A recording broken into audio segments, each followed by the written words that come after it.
Имеем мы пациента Mitsubishi Pajero Sport с двигателем 4D56 дизель.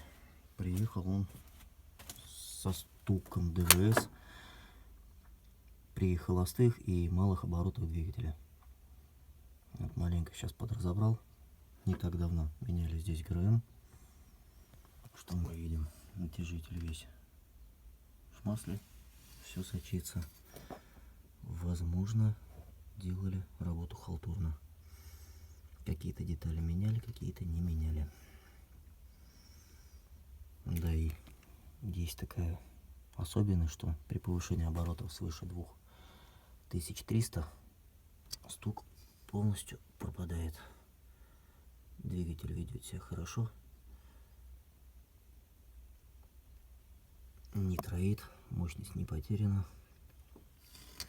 Сальники здесь тоже, походу, не меняли.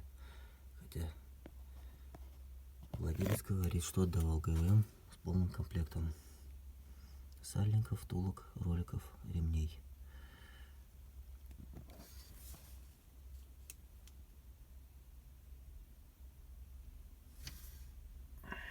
Вот так вот работает у нас в городе Белово.